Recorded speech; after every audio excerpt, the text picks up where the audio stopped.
iPhone reboots, Apple gives, and Apple takes. This is MacVoices. This edition of MacVoices is supported by Notion AI, the one tool that does it all. Try Notion AI for free at notion.com/MacVoices. Welcome to MacVoices.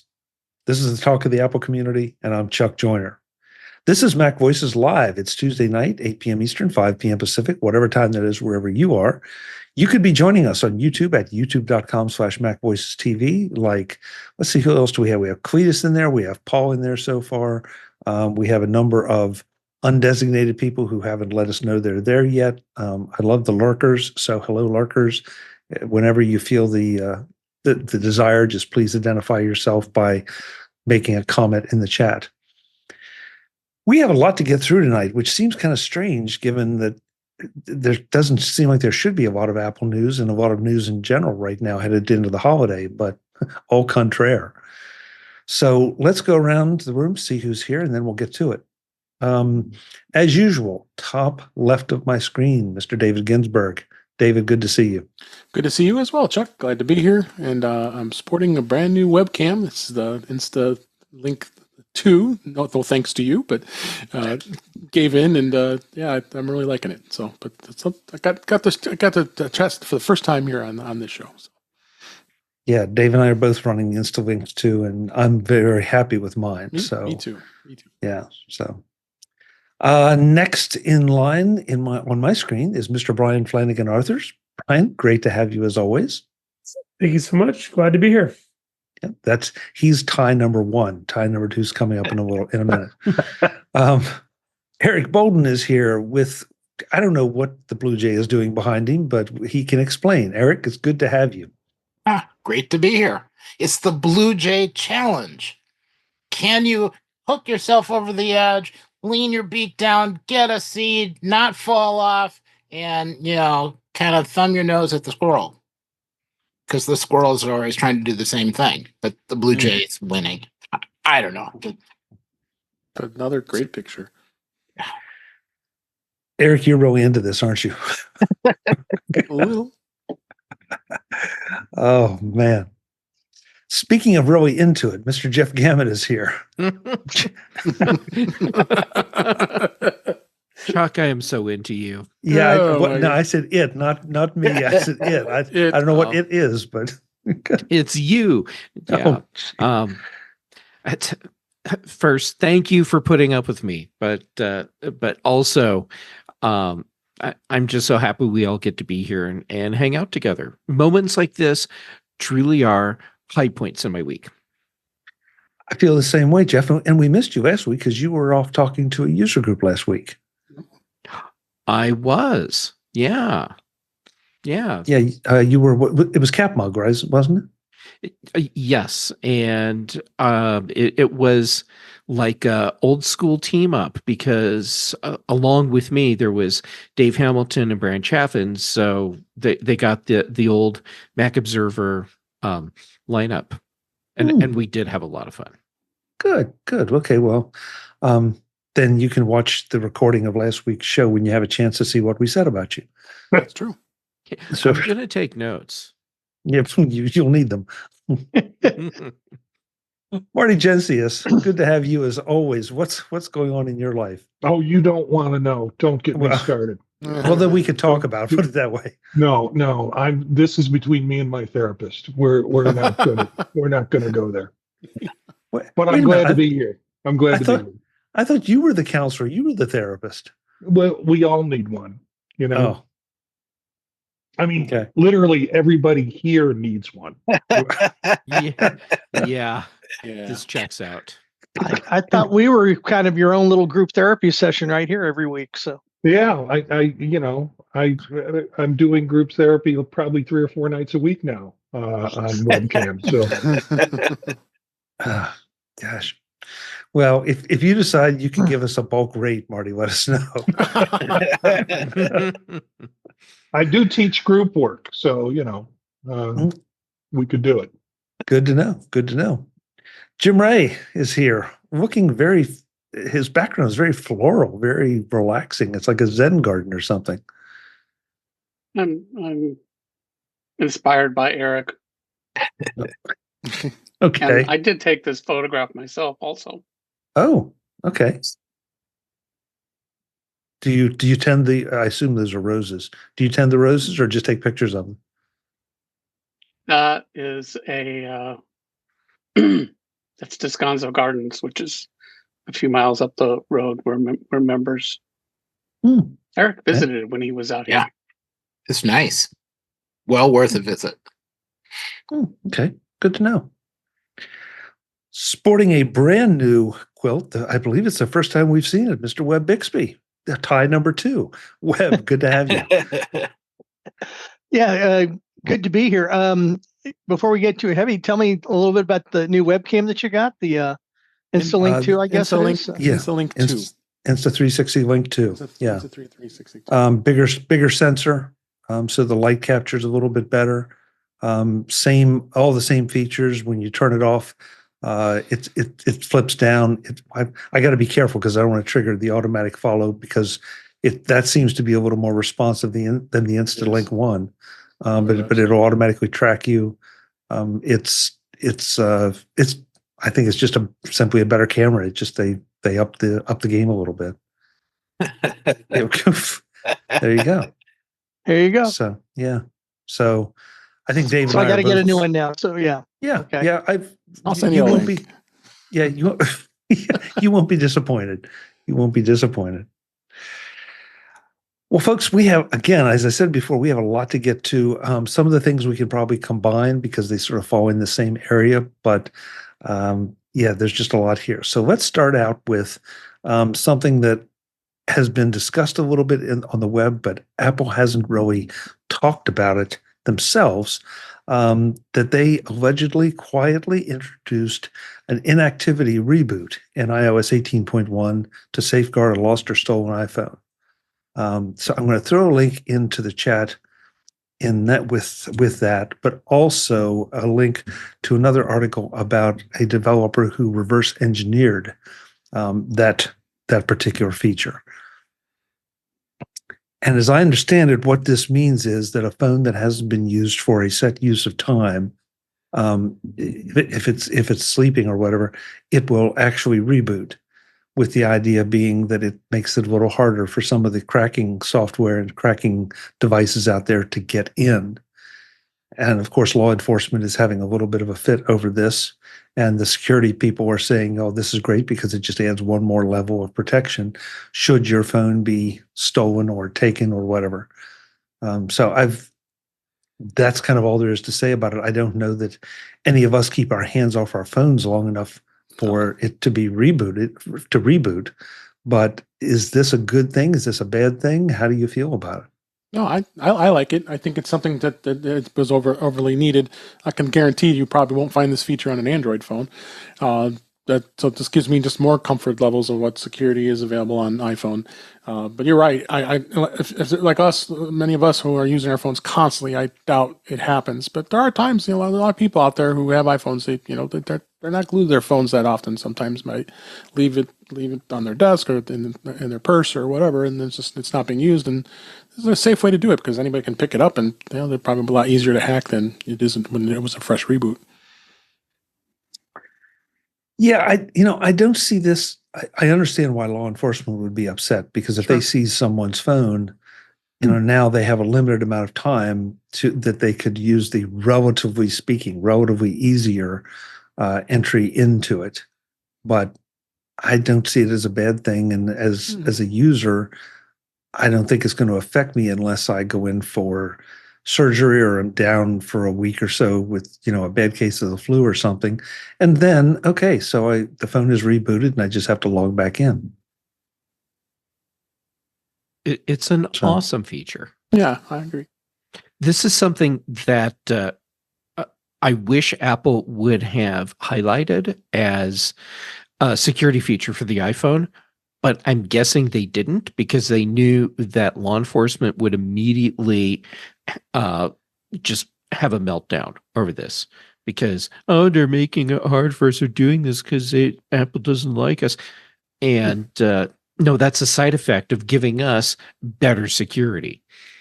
And I'm with you. I think the likelihood that I would be in a position where my iPhone is not active for a couple days is very, very low.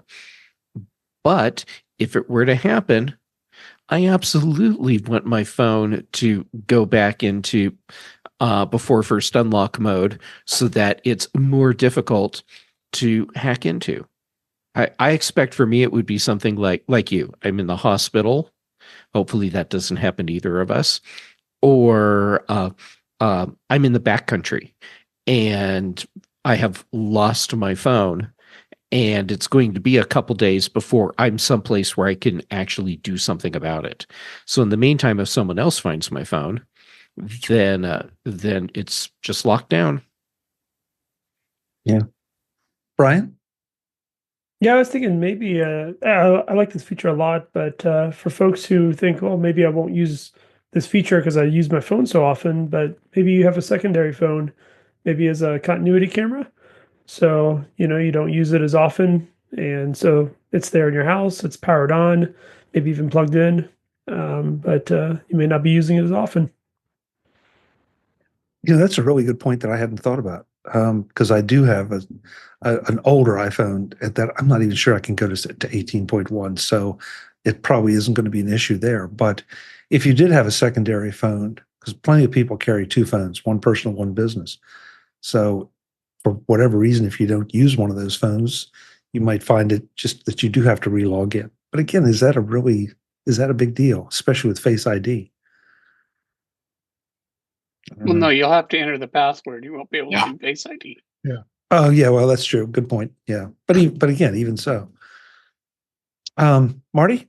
Yeah, I thought this was a great feature. I thought the law enforcement would have a problem with it. And I didn't see the second article, until you posted it, about someone was able to reverse engineer the process regarding how to do this or how to set this up, which makes me wonder whether or not there's a back door to this process, or there could be a back door that happens as a result of that. Good question. Web? I was just going to say, I like you mentioned, I do carry two phones. I keep my personal phone and my business phone. All I'm saying is that I haven't noticed it on my business phone, and it's sat next to my bed, actually on a charger for most of the weekend. So that was 48 hours that it didn't go off. Now that doesn't mean it didn't. I'm saying I didn't notice it. So that's all I'm going to say. The feature doesn't bother me at all. I like the security feature of it. I'm more than happy to do it, and I won't get into my cop stories, but yeah, I don't think they mind it all that much now that they understand it. Well, that's I hope, because I do think it is a security win for the rest of us. They carry phones too, and they carry them out and doing the function of their job, and sometimes they get misplaced, so it benefits them just as well. So, real good point. I'll tell them you said that. I'll give you the number. It's 911. Jeff? I was just curious. Has anyone seen anything about whether or not this applies to iPad OS as well? I haven't seen anything yet. And Brian, you've now started looking, and you haven't found anything about iPad either. I didn't either. Yeah, so maybe it's, which really brings up an interesting question. Does the phone have more information about you than your iPad does? Not in my case, not really, because so much of my information is synced. Yes, there's some other apps on my iPhone that aren't on my iPad, but for the most part, if you could get into my iPad, you could get to everything. That's good to know.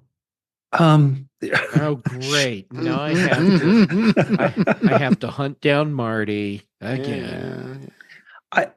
I don't have my iPad in front of me to look, but the one thing that I don't think it would not have my call logs or my any of my call in contacts, yes, but not actual calls. True. It won't have a phone call log, but all of my messages are there. All of my contacts are there. All of my email is there. Yeah. All right. Well, just be aware, folks. Just be aware. If that applies to you, then maybe you want to take a good hard look at those articles and do a little research. Speaking of things that Apple actually announced this at all? No. So it's not surprising that they didn't announce it for the iPad, because they haven't even announced it for the phone, I don't think. It's just security researchers have discovered it. So it might be in the iPad. Yeah, well, I'm not sure if it's in the particular article because I read so many, but apparently it came to light with some phones that had been seized by police, and they went to try them, and they found out that they had rebooted. Now, whether they were trying, I'm not saying it doesn't. I'm not saying it doesn't exist, but I'm saying I don't think Apple has issued, any kind of. I looked at the articles you just posted. There was no, link to an Apple source. Mm. So, I think Apple is just, being very mum about this, and all we know about it is what some security researchers have reverse engineered. So I would think it probably is in iPad OS, because it would take, for one thing, same issues as we just pointed out, and also it would probably take extra work to do it in one and not the other. That makes sense. Yeah, it does. It does.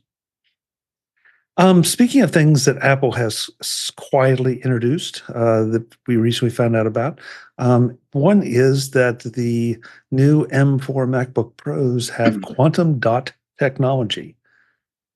And if you want to know what that is, by all means, check the article. It explains it. More importantly, it's just bigger, better, brighter. Better color. Better color, yeah. And to me, that's the Stewart super exciting part. Thing. And less cadmium. Mm-hmm. Otherwise, it would have had it earlier. Okay. Yeah, I saw that somewhere. Yeah. So there you go. The MacBook Pro screens are even better, and it's really interesting that Apple didn't announce that even on a secondary or tertiary basis. But if you're in the market for one, look for it.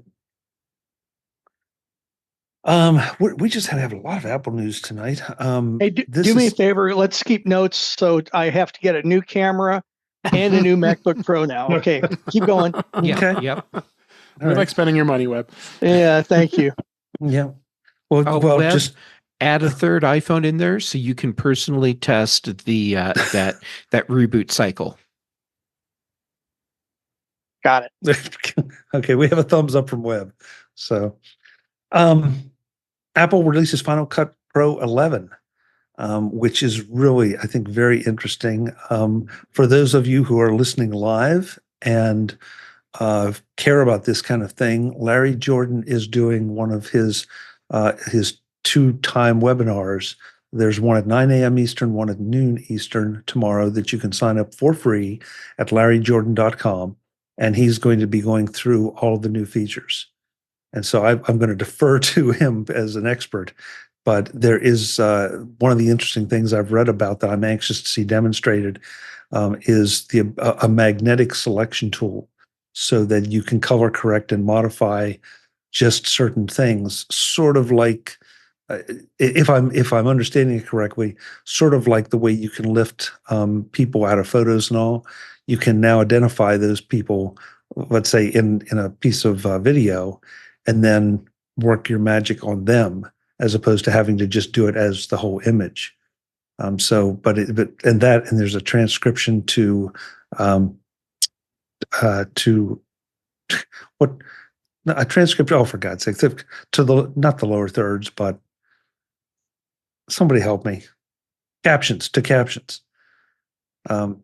So go check it out. I mean, again, there's a lot of interesting features, and if you can get to Larry's, definitely do that.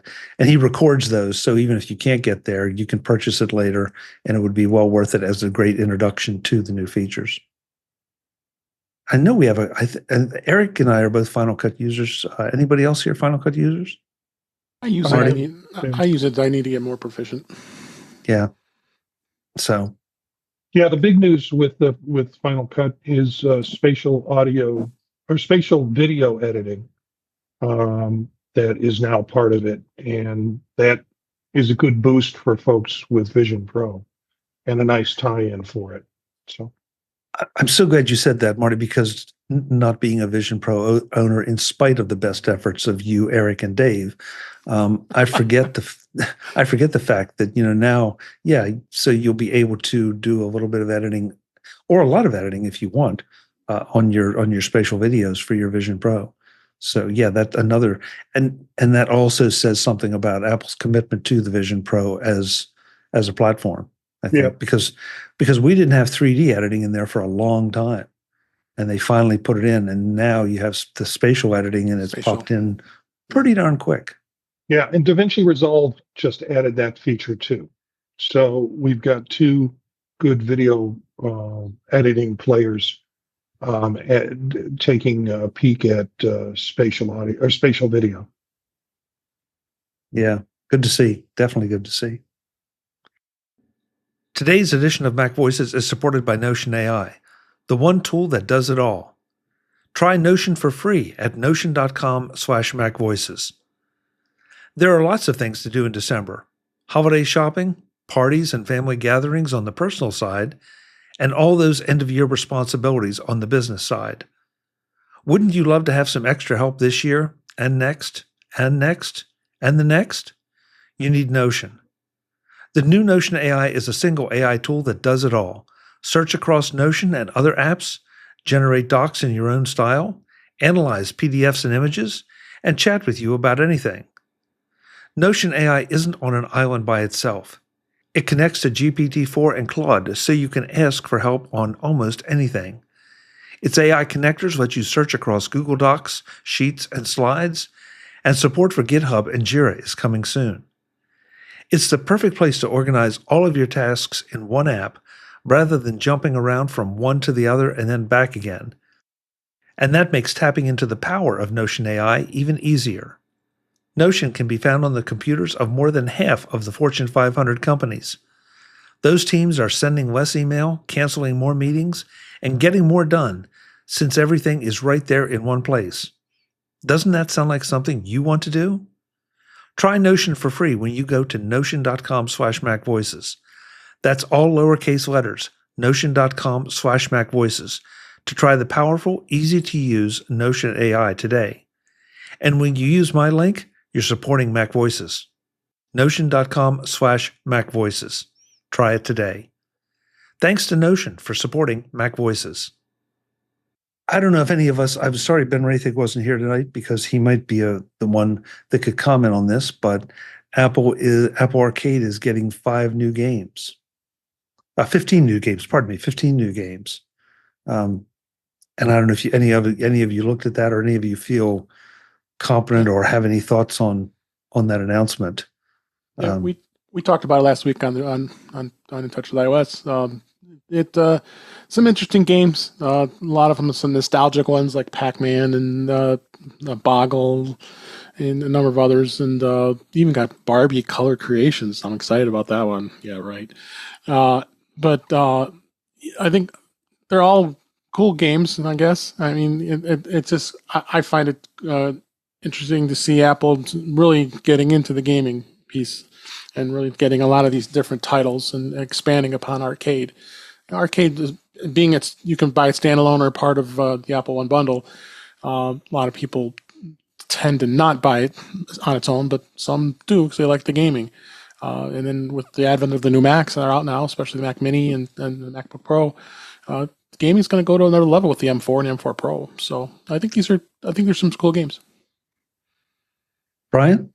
Yeah, I looked over the list, and yeah, it's nice. I'm not an Apple Arcade subscriber. I actually, I subscribe to Xbox, and their Game Pass and play those games. And it's just a matter of, is it enough to pull me away from one, system that I'm involved in, one ecosystem, and bring me over to another. And for me, it's not. It's not yet, but Makes sense. yeah. Again, I'm with you. I think it's great to see Apple, digging into games, because it feels like especially with the M series chips, we have such a powerful platform, and we've seen plenty of game demos as a way to demonstrate the power of Apple's silicon at used to be WWDCs, now just whatever they're calling the keynotes. But bottom line is, it's always a great place to see really some of the new technology pushed to the limits. So I guess we'll see. I have to wait for you guys to tell me, though, because I just don't play the games. Yeah. Well, if only you had a Vision Pro. Yes. Good one. And I think some of those games are directed towards Vision Pro users too, because we're seeing some chatter on that. Okay, good to know. Little cities, diorama. Yep. Okay, you need a new webcam, a new MacBook Pro, and a third iPhone. They want me to buy an Apple Vision Pro.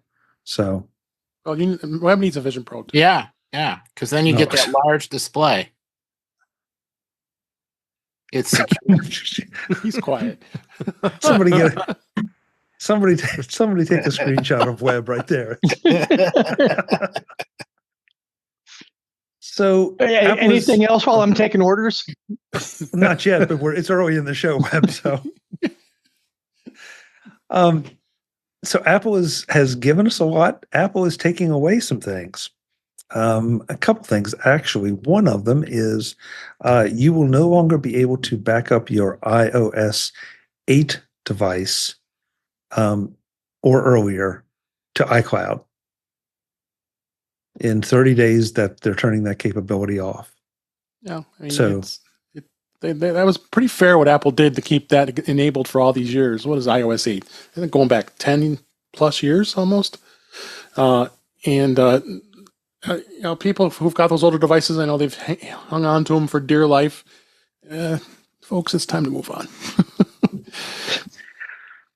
Dave, one thing I want to make very clear on this one, though, it's not the iPhone 8, it's iOS 8. iOS 8, any phone that's running that, but I mean, right. Generally anything that's running iOS 8, I would think is a much older device, I would think. Mm-hmm. Right, because Apple, just because, let's just say for the sake of this discussion that iOS 8 came out with the iPhone 8. Well, Apple usually would support at least through a couple more generations. So right. That means that, it's iOS 8. If your machine if your phone is running iOS 8, then that's the problem. But you probably shouldn't be running it if it supports something later anyway. Right. So, Brian? Yeah, I use iMazing in addition to iCloud backups, and I was just curious if anybody knew off the top of their head if the iMazing software backs up that far. If if you had a phone that's iOS 8 or before, or earlier, I should say. It's hard to say. I obviously have to look it up. Yeah, good question, Brian. I mean, I know iMazing has always been an essential piece of software for us for backing up locally, but I didn't even think about the possibility. I just assumed that it would, because that's kind of what iMazing does. But you'd assume. Yeah.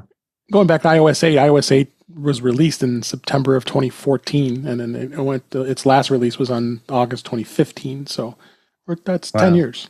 10 years. I was right on. I didn't even have to look. Yeah. Marty?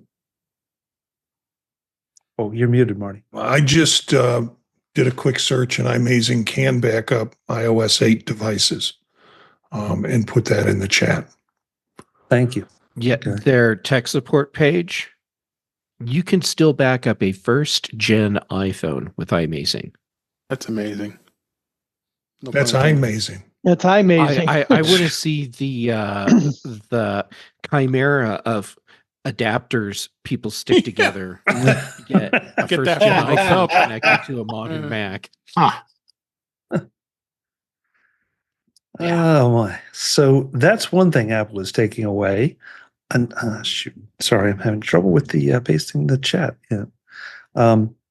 The other thing that Apple is taking away is they're ending Safari bookmark syncing below iOS 11. Now we're talking 2017 when that came out. Yeah. So, I don't know if this is a big deal to anyone or not. I have used Safari syncing, and I do love it because it means that I only have to maintain one set of bookmarks, and then it's available everywhere. But not everybody feels that way. So Yeah.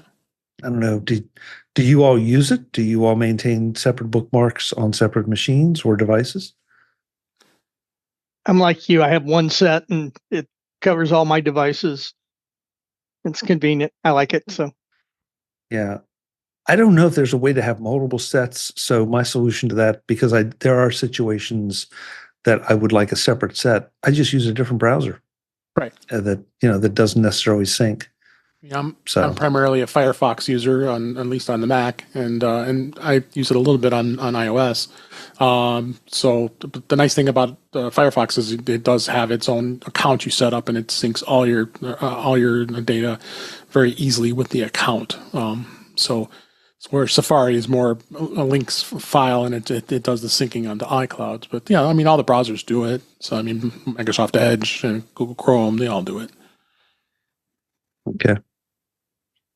Yeah, I still use other browsers for other things, but I really don't maintain multiple bookmarks across multiple machines. Right. No, I try to keep like web. You want to keep a nice consistent list of all your shortcuts, because otherwise it's all over the place. Yeah, and concise too, because it's real easy to stack up bookmarks and then realize that some of them go back to the dark ages. Exactly. Keep people in your bookmarks. It's so cute. What? What'd you say, Jeff? I'm just giving you a hard time. I didn't say anything. I mean, I said nothing. Nothing. No, I don't mind. You're allowed. Give us a hard time. The whole bookmark thing. I haven't used bookmarks in years, and it's just the way I work. And so, of course, because I'm doing something different from you, I have to make jokes at your expense about that. But yeah, okay. So I use Workona, which is a plugin available for all the main browsers except Safari, and that's because of limitations in what Apple will let developers do in Safari. And so I have like specific websites that I have grouped for client projects or my own personal business stuff or just personal stuff. And that's all managed in Workona. So I suppose in a sense that's like having bookmarks, but instead it's I have this group of tabs that I want, and Workona just makes them happen for me. It's more than the tab groups that you're getting in Safari. And for everything else, it's transient. So I use Instagram, not Instagram, Instapaper, and then I can tag those web pages that I need for reference for now. And when I'm done, I just delete them out of Instapaper. Do you not use favorites? No. I use those every day, dozens of times a day. No, but you're using Safari, right? Yeah. Okay, and that totally makes sense. If I was using Safari, I would probably be using some favorites. Cletus says still sounds like bookmarks grouped. Jeff. It's kind of like bookmarks grouped, but it's not actually bookmarks. Okay. But for practical purposes, sure, it's okay to say that these are bookmark groups. I Won't just stop me from making fun of you. well, yeah, that goes without saying. But I'm with Jim. I kind of find it interesting because there are sites, excuse me, there are pages on sites that I need to access, specifically some back-end sites for I keep doing that, some back-end pages for the websites that I maintain that I want to be able to jump right to those sections. And so I do use bookmarks for that. And it makes it a lot easier than having to log into the site and then, it's only 2 or 3 clicks, but look, 2 or 3 clicks, multiple times a week, it adds up quick. So that's why I'm really intrigued that you don't have that, knowing some of what you do that is repeat business, if you will. Yeah, and if I wasn't using Workona, then sure, I would end up using bookmarks for that. Okay. I think I need to look more at Workona. Yeah, I use it for more of a project base. So when you send out the links for all of the articles for the show, I can create a space called MacVoices 11, 19, 24, and I can throw all of those links in the order that they're going to come up into that space. And I can open all of those links up simultaneously so that all the tabs are opened across the top of the bar for me. And as we talk about articles, I can just jump from one article to another. When the show's over, I can take that space and I can archive it, and it's off my Workona menu. I still have those bookmarks across the top of my browser that I want to go to often that are part of my work, but I use this for show prep and for organizing show notes. Okay. Well, that's I mean, because I do something similar, although I probably should look at Workona, but I guess one of the first downfalls for me is it's not a Safari, it's not Safari. And second, I think I don't know how much of the feature set is pay for versus free, because for the show prep, as some of you know that tune into the pre-show, I will just open up the links in one Safari window, and then I too can do what Marty does, just cut across back and forth. So yeah, Workona is a paid service. There isn't any free version for it. there's not okay. The free version, it is so limited that, yeah. Dave, what you're saying for practical purposes is right. It's like there's no free version. There's just enough so you can see what features there are. But if you want to actually really use Workona, you have to pay for it. Okay.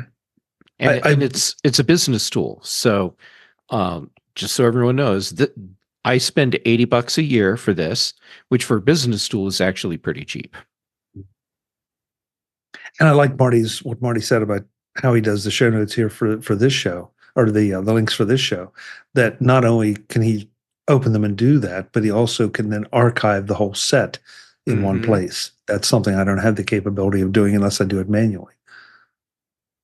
So, and yes, Webb, you add this to tonight's list of purchases. Yes. Yeah, but Webb, By the way, here's where this one gets better for you. This is a business expense, so this becomes a write-off for your company. Ooh. So do I go for the enterprise version and get a few friends? There you go. Yeah. We're right here, Webb. We're right here. Jim? Problem is, none of you guys work for never mind. I don't think it's on your list. I don't think it's on your list, but Apple took away another thing in the last day or two, which is repair of butterfly keyboards. Oh, yeah. Oh, really? I missed that. Did not know that. Yeah, that came through today. What was it, last Friday? I think. So, Jim, is it you can't get a butterfly keyboard repair, or that you now Not have free. to pay for it? Yeah, it's not free anymore. What I read is Apple, you can't get it. Apple Okay. is stopping. They're not doing it.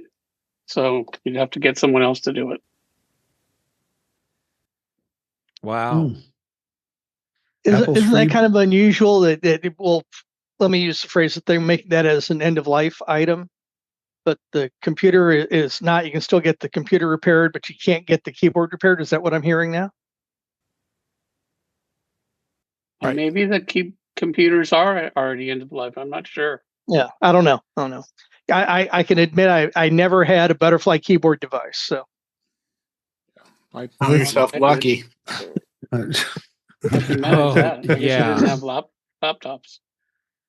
it was the reason why I never upgraded to a previous MacBook, was because of the problems that they had with the keyboard, but never had one. So was that was what, 2016, 2017, and maybe 2018 for the butterfly keyboards? That sounds about right. Yeah. I just threw something in here from Mac Rumors that said that I think it's been discontinued 6.5 years after it started. Yeah, that's pretty fair.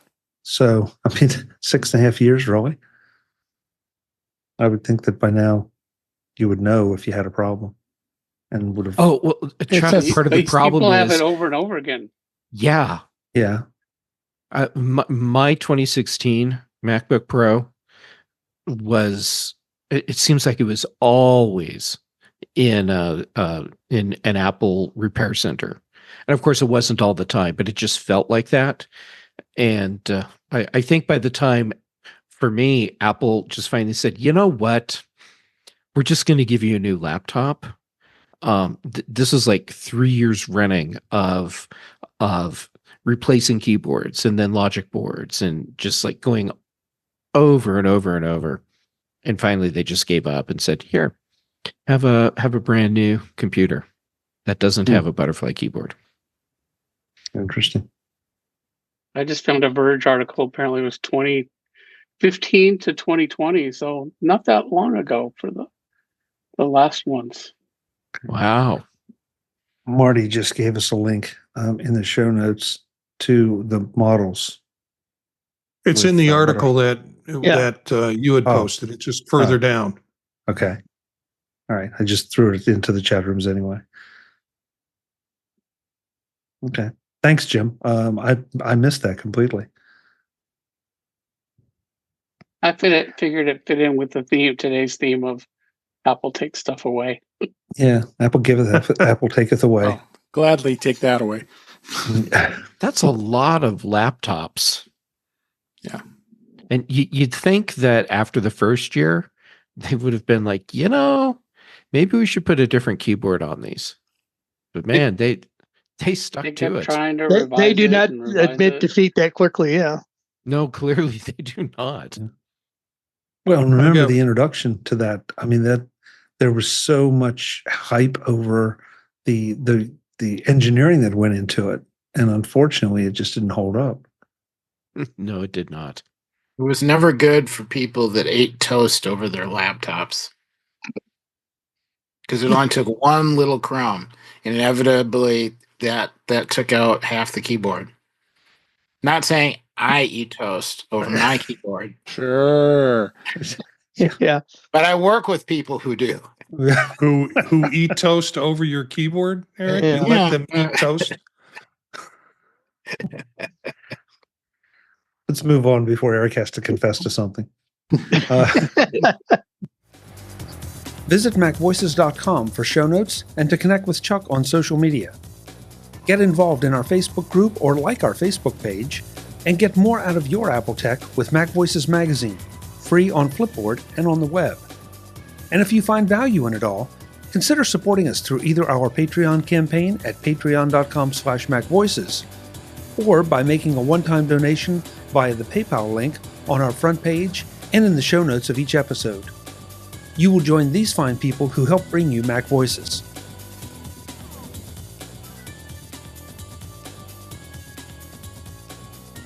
Advertising handled by Backbeat Media at backbeatmedia.com. Bandwidth provided by CacheFly at cachefly.com.